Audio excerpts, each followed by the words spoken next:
Eu não sei se você esteve aqui pela manhã, mas na manhã de hoje nós falamos sobre este tema, o Deus que torna a fazer.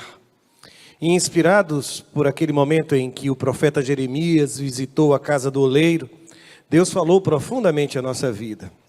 Foi uma manhã tão abençoada. Era fácil perceber o mover de Deus neste lugar. Hoje pela manhã, duas verdades foram colocadas como que diante de nós. A primeira é de que Deus fala, mas Deus vai falar quando quiser, onde Ele quiser, no tempo que Ele quiser e através de quem Ele quiser. Tão importante saber disso.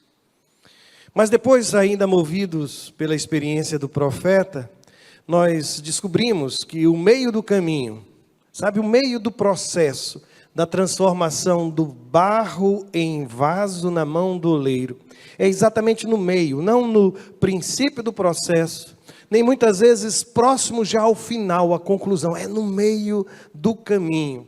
O meio do caminho continua sendo o momento preferido dos que desistem. Mas nós hoje nos colocamos diante de Deus dizendo, nós não vamos desistir. E a obra que o Senhor tem iniciado na minha vida e na sua vida há de ser concluída. Eu continuarei sendo moldado pelas mãos do Senhor.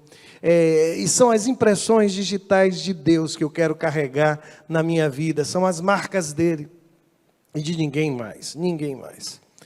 Mas se hoje pela manhã nós falamos sobre o Deus que torna a fazer, hoje à noite eu quero lhes falar sobre o homem que torna a fazer. E sabe, numa perspectiva completamente diferente. Eu não coloquei sequer aí um verso da Bíblia específico, porque, na verdade, todo o panorama do livro de Juízes servirá para nos mostrar o que acontece com esse homem que torna a fazer. Eu confesso que a ideia de escrever essas palavras me veio em casa, mas não parei para fazê-lo. E enquanto o culto estava sendo celebrado, parecia que Deus estava dizendo, escreva, escreva, que eu mandei você escrever. E aqui está. E lá vai ele, tornando a fazer o que prometeu que não mais faria. Apesar de todas as promessas e mesmo com toda a dor que trouxe ao coração de tantos, lá vai ele. Voltando aos mesmos lugares, convivendo com as mesmas pessoas, se afastando de quem lhe estendeu a mão, lá vai ele. Parece roteiro, não é, gente?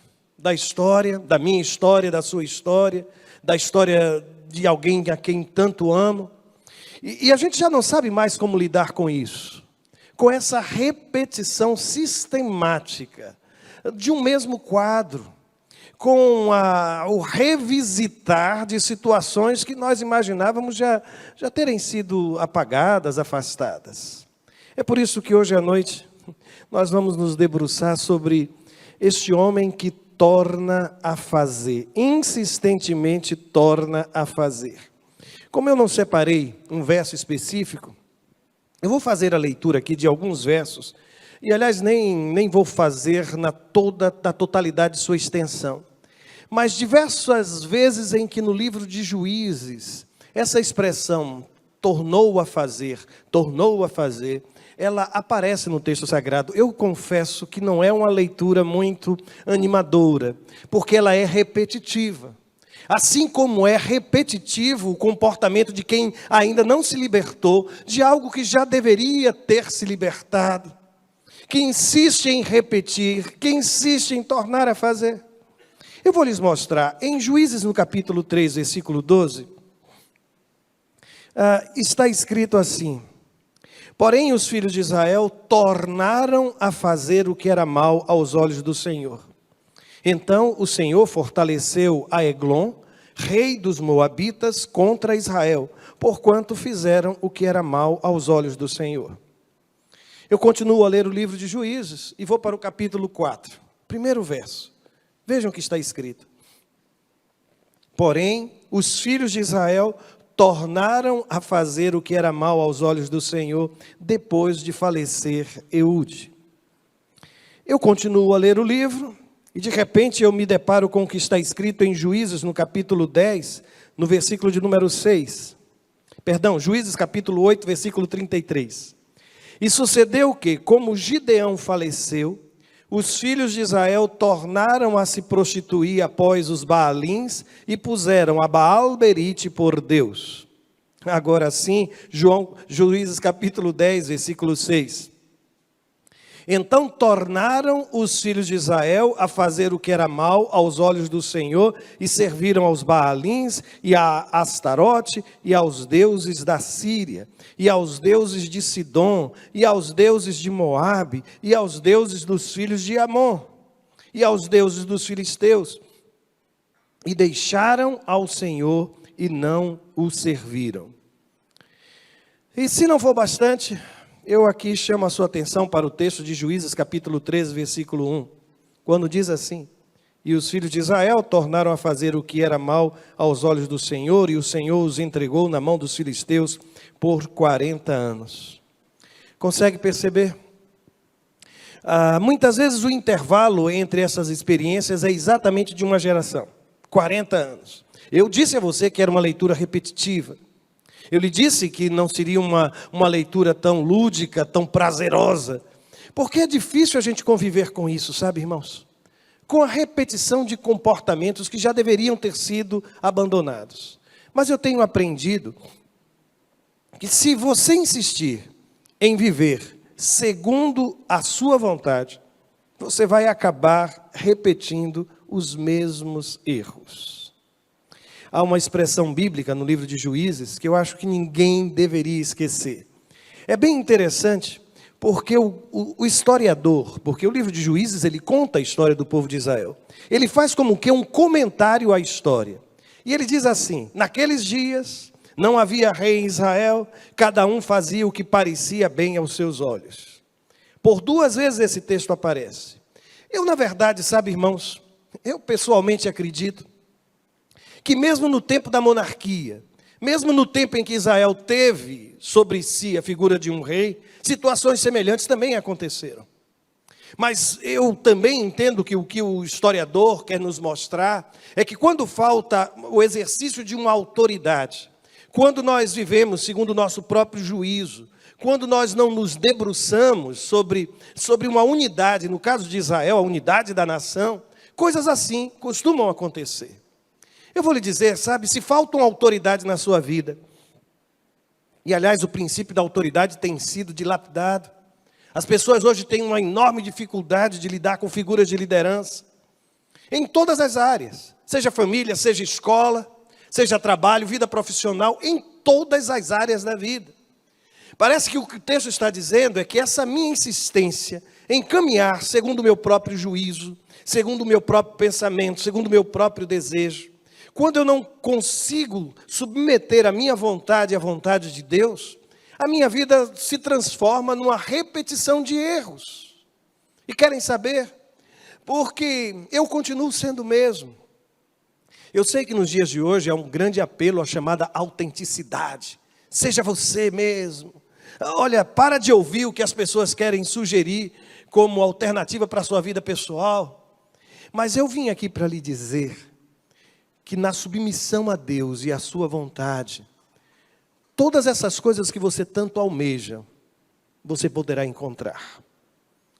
Alguém que vive debaixo da guarda, da proteção de Deus, é tão interessante, né? Porque a Bíblia vai me dizer assim, que aquele que habita no esconderijo, à sombra. Você já percebeu que a sombra onde eu descanso, ela é consequência da minha habitação? Aquele que habita à sombra do Onipotente descansará. É por isso que eu vim lhe dizer exatamente isso. Que talvez tenha sido essa uma das grandes razões para todo esse período de repetição de erros na vida do povo de Israel. Aliás, alguém já disse, eu não consegui o autor, mas que insanidade é repetir os mesmos erros e esperar resultados diferentes. Parece que a gente não percebe que se continuar fazendo a mesma coisa, vai obter os mesmos resultados. Parece que a gente ainda não percebeu que se continuar vivendo distante de Deus, esse ideal de santidade não vai acontecer. Eu vou lhe dizer, se você repetir a sua agenda da semana que passou, você vai chegar ao final da semana que estamos iniciando com as mesmas sensações, com os mesmos resultados. Eu vim hoje também aqui lhe desafiar a viver de uma forma diferente, a passar a chave, sabe, a passar o controle da sua vida ao Espírito Santo de Deus, para não repetir os mesmos erros. Sabe, aquele descontrole emocional, aquela sua impulsividade, essa sua dificuldade de controlar as suas palavras, enquanto você imaginar que pode sozinho autocontrolar-se, exercer o domínio próprio, enquanto você não perceber que domínio próprio é um aspecto do fruto do Espírito Santo de Deus na sua vida, tais coisas ficarão distantes. E por mais que você repita, eu não vou perder o controle, eu não vou falar de uma forma agressiva, eu lamento lhe dizer, você vai repetir. Sabe aquele lugar que você sabe que tem trazido prejuízo à sua vida? E que você já prometeu, nunca mais eu porei os pés ali. Você vai voltar. Enquanto o Espírito Santo de Deus não controlar a minha vida, e Roberto continuar sendo o Senhor da minha própria caminhada, os fatos vão se repetir. E sabem, na história de Israel, no tempo de Juízes, é tão curioso, porque você vai ver que primeiro há uma referência à idolatria do povo de Deus. Eles começam a cultuar outras divindades. E é absurdo, porque algumas dessas divindades, como Baal, como o próprio Astarote, eles trabalham com o culto da fertilidade. E as cerimônias religiosas eram um verdadeiro bacanal, eram atos de prostituição. Você consegue imaginar isso? Sabe, entre esses deuses estavam deuses cananeus terríveis, como Moloque, a quem as famílias sacrificavam o seu próprio filho, jogando-o em fogo aceso, em cabeças de pedra. E Israel se dobrava diante disso. O que acontecia? Israel se distanciava, começava a incluir o culto de outros deuses nas suas nações, nos seus estados, nas suas tribos. Aí, como consequência disso, vinha a opressão. Um povo se levantava e oprimia, às vezes por 8, 10 anos, o povo de Israel. Uma vez oprimido, passando por enormes dificuldades, o que é que acontece? Diz o texto sagrado, o povo de Israel começava a clamar, começava a orar. E sabe o que acontecia quando o povo de Deus começava a orar? Deus levantava um libertador. Israel saía daquela situação de opressão, era finalmente liberto. Mas uma vez que vinha um período de paz, passado uma geração, sabe o que acontecia? Isso começava tudo de novo. Retornava o ambiente de idolatria, vinha uma outra situação de opressão, o povo voltava a clamar, Deus mandava um libertador, acontecia um período de paz, mas isso não permanecia. Israel ficou por muitos anos vivendo esta realidade. É impressionante porque eu não duvido da sua boa intenção, sabia? Eu até acredito mesmo que você quer se libertar. Eu até acredito que você está se esforçando nesse sentido. Eu não vou fazer coro com aqueles que não acreditam que você está se esforçando. Não, eu creio, eu acredito nisso. Mas a grande tristeza de um sacerdote é quando ele percebe que o seu rebanho, a sua congregação, parece viver essa mesma experiência. Essa mesma experiência. Essa mesma experiência. E de repente, irmãos, a gente precisa ter a coragem de quebrar esse ciclo de morte. A gente precisa ter a coragem de acabar com essa história que se repete. Até quando vocês vão conviver com os mesmos problemas? Eu estou falando com você que é casado. E depois de um período de estabilidade, lá vem uma nova crise, e o curioso é que lá vão eles de novo, repetindo os mesmos erros. Quando será que a gente vai finalmente entender que não é possível continuar vivendo, repetindo erros, repetindo erros? Deus não quer isso para mim, Deus não quer isso para você. E eu sei que isso provavelmente deve trazer sobre você um peso enorme. Aliás, quando a gente fica pensando em como identificar o erro de Israel, sabe qual é a palavra que sempre se repete? É essa que está ali, ó. Tornaram a fazer o que era mal aos olhos do Senhor. Tornaram a fazer o que era mal. Prometeu, mas não cumpriu a promessa. Disse que não mais faria, pastor, mas fez. Prometeu-me que nunca mais iria esconder, mas escondeu. Mentir, mas mentiu. Nunca mais iria se envolver, nunca mais iria dar carona, nunca mais iria falar, nunca mais iria... Mas fez. Você precisa quebrar todas essas cadeias que se repetem em nossa história. E eu vou mais longe. Às vezes se repete até no histórico familiar. Se repete, eu vou repetir, viu, o que eu estou dizendo, viu? Se repete até no histórico familiar. Você que cresceu num lar onde a violência tinha espaço e que passou por situações extremamente difíceis, lá está você repetindo o mesmo padrão de comportamento. Você que conviveu com os efeitos do vício da bebida em sua casa e você viu seu pai chegar em casa bêbado, lá está você repetindo o mesmo comportamento. Essas coisas precisam ser quebradas, sabe, irmãos?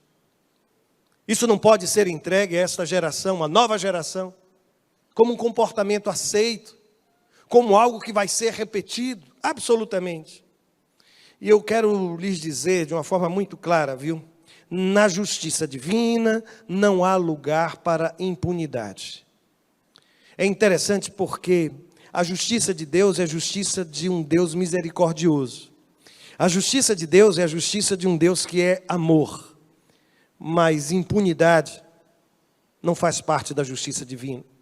E eu vou lhes dizer por que digo isso. Eu sei que é duro ter que reconhecer, mas muitas das dores que você hoje está experimentando poderiam ter sido evitadas. Eu não quero acrescentar culpa sobre a sua vida, mas eu quero lhe convidar à responsabilidade de reconhecer que algumas coisas poderiam ter sido evitadas, que algumas coisas poderiam estar hoje de uma forma diferente. Eu sei que você não pode voltar no tempo, mas não poder voltar no tempo não significa condenar o tempo que está por vir a ser uma repetição da história que você precisa deixar para trás. No texto bíblico, lá no livro de Juízes, é impressionante, porque há algumas declarações que hoje no meio do povo de Deus especialmente, dificilmente seriam aceitas.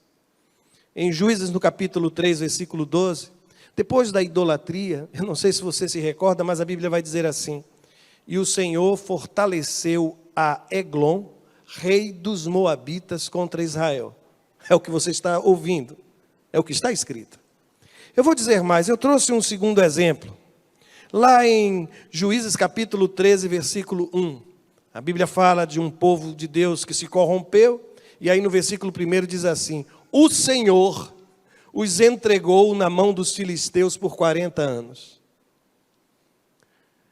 Entende como para nós hoje é difícil imaginar que o próprio Deus tenha permitido que tal acontecesse com o seu povo?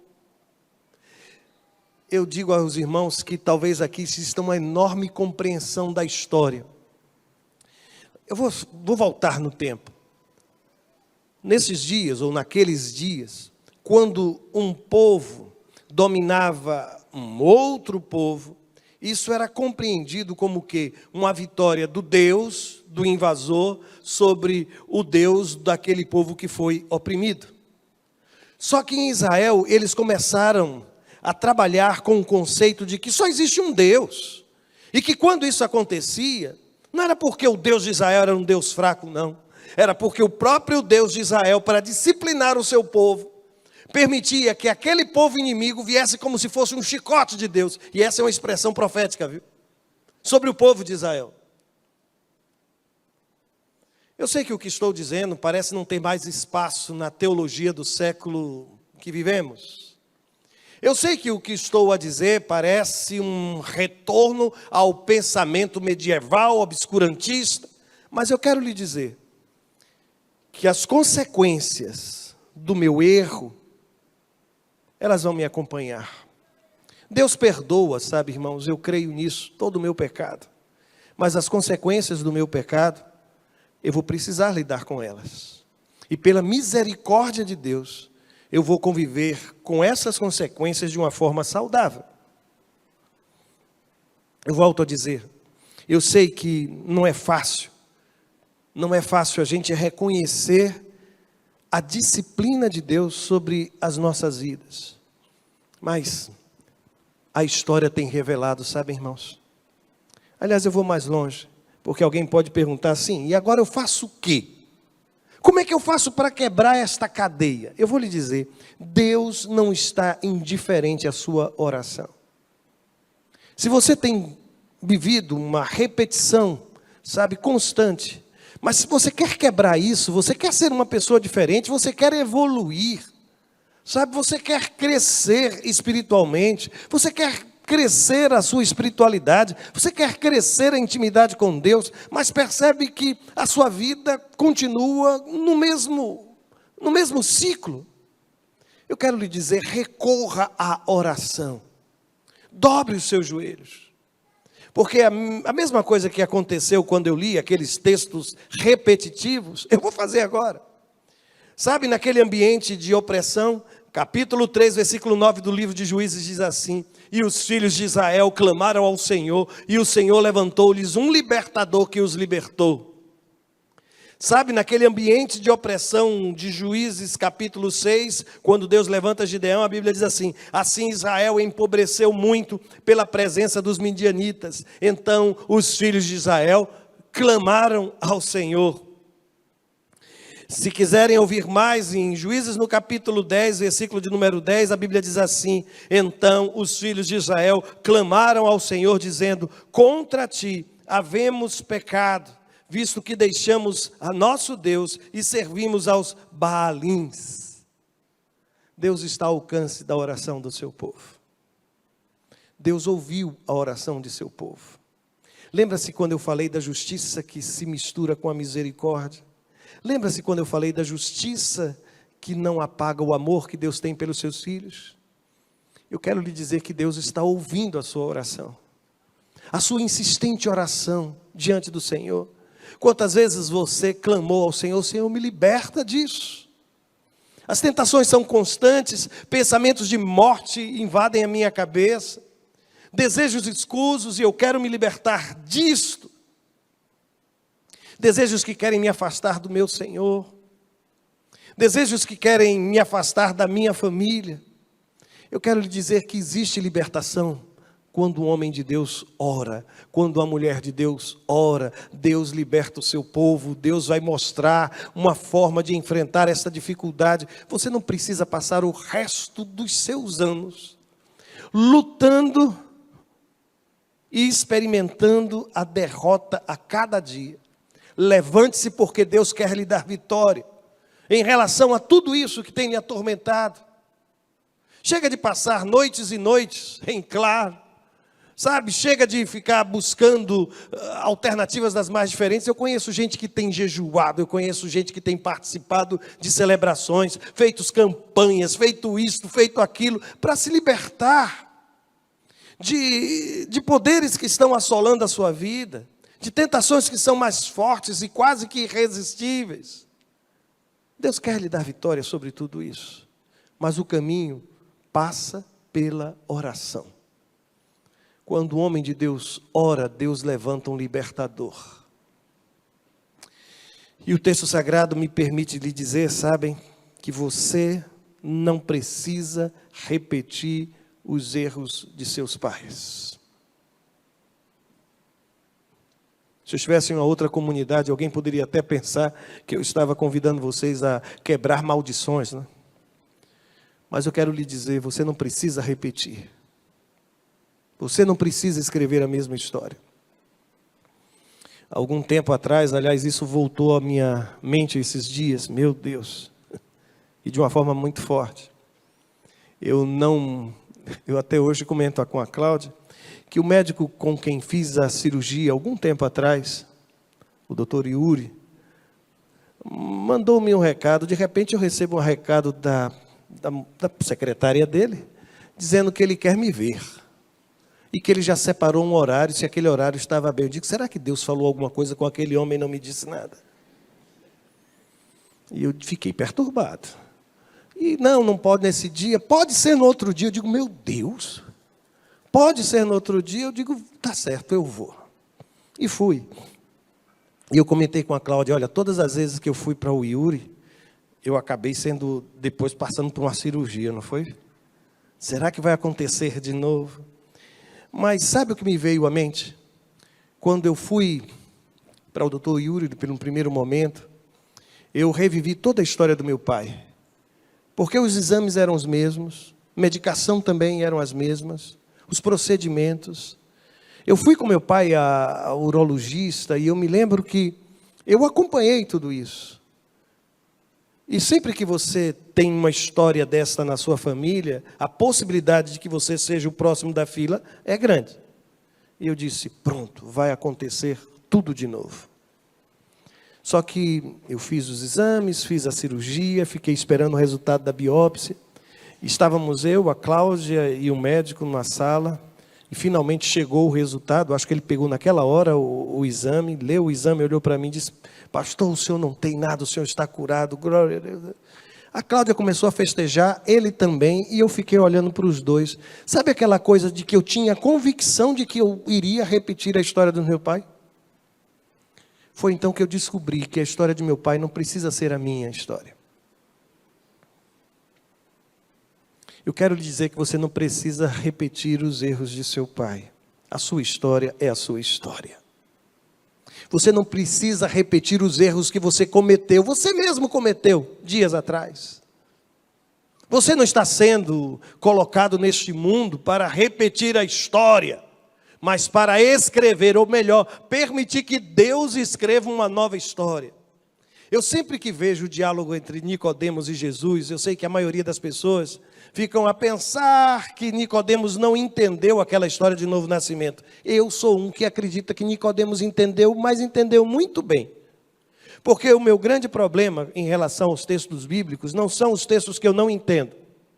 Os mais desafiadores para mim são os textos que eu compreendo. E Nicodemos entendeu que Jesus estava dizendo, olha, você precisa refazer a sua vida. Você precisa recomeçar a sua história. Nicodemos está dizendo, como eu posso? Eu sou Nicodemos, eu tenho uma história para trás. Como é que eu posso romper com tudo isso? Eu sou um rabino em Israel. Como é que eu posso processar isso? Como é que eu posso voltar no tempo? E isso é impossível. Ao que Jesus olhou para ele e disse, olha, o vento do Espírito Santo de Deus sopra onde Ele quer. E esta restauração, ela é possível.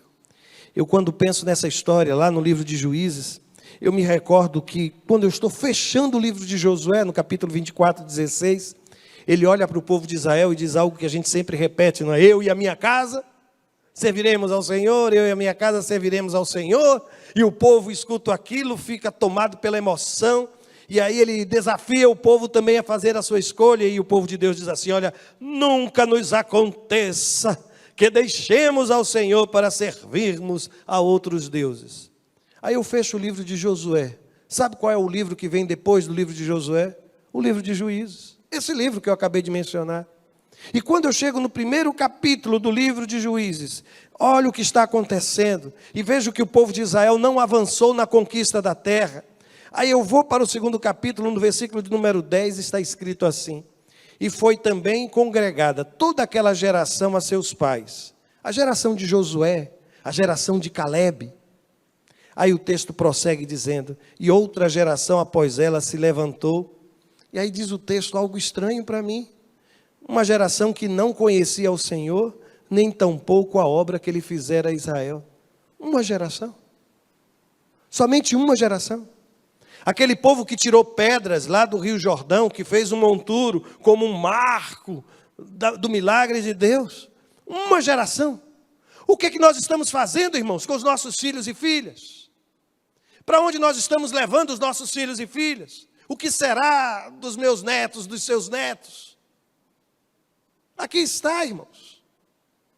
Nós precisamos ter coragem para reconhecer, inclusive diante de Deus, que muitas das coisas que nós estamos assistindo Talvez tenham sido resultado, sabe do quê? Eu vou lhes dizer. Eu cresci numa casa em que meu pai, mesmo a muito contragosto meu, que era só um menino na época, ele realizava sempre o culto doméstico em casa. Eu via mamãe orando e intercedendo e cantando louvores em casa o tempo todo, todo o tempo. Quais são as marcas que os nossos filhos vão levar? Estamos hoje todos, a começar de mim, viciados nas telas. E não conseguimos nos libertar de tudo isso. Nós precisamos quebrar, irmãos, essa cadeia. Porque caso contrário, eu não sei o que vai acontecer com a geração que virá. E vou adiante, e me permita terminar lhe dizendo exatamente isto. Não torne a fazer. Está ouvindo o que eu estou lhe dizendo? Foi a última vez. A partir daqui, você não tornará a fazer. Você não vai continuar mentindo, você vai escolher a verdade. Você não vai continuar se permitindo experimentar aquilo que você sabe que Deus chama de pecado. Foi a última vez. Eu estou dizendo isso, e eu desafio você a repetir no seu coração: Senhor, hoje, toda essa história está sendo quebrada em nome de Jesus. Foi a última vez que eu agi pelo impulso. Foi a última vez que eu não ouvi a voz de Deus. Foi a última vez. Chega, irmãos. Chega. Nós precisamos quebrar todos esses laços que têm nos afastado de nós mesmos, daqueles que estão à nossa volta e a quem tanto amamos. E especialmente de Deus. Deus quer você perto, não quer você longe. Por isso, em nome de Jesus, diga no seu coração: Senhor, eu vou obter vitória pelo nome de Cristo. Não vou fazer, não tornarei a fazer. Quebra, meu Deus, todos esses grilhões e correntes, esta dependência que eu tenho construído. Peça que Deus lhe dê, torne repugnante aquilo que para você hoje é prazeroso. Só o cheiro vai lhe trazer náuseas, sabe? Só pensar, você vai dizer assim: meu Deus, onde eu estava com a cabeça? Feche todas as portas, todas as brechas, tape todas as frestas, porque a sua vida pertence ao Senhor. Curve a sua cabeça por um instante e ore nesse momento e diga: Senhor, eu quero ser sim uma pessoa melhor, eu quero ter uma vida que possa inspirar a vida das pessoas que estão à minha volta. Eu já tenho prometido, já tenho buscado tanto me tornar uma pessoa mais calma, mais paciente. Pai, me ajuda a desenvolver o domínio próprio, derrama teu Espírito sobre mim. Me afasta, Senhor, de tudo aquilo que tem me afastado de Ti. Ore ao Senhor por isso. Eu vou ficar em silêncio para que você possa conversar com Deus. Eu não quero colocar palavras nos seus lábios, mas estabeleça um compromisso com Deus. Ore ao Senhor nesse momento.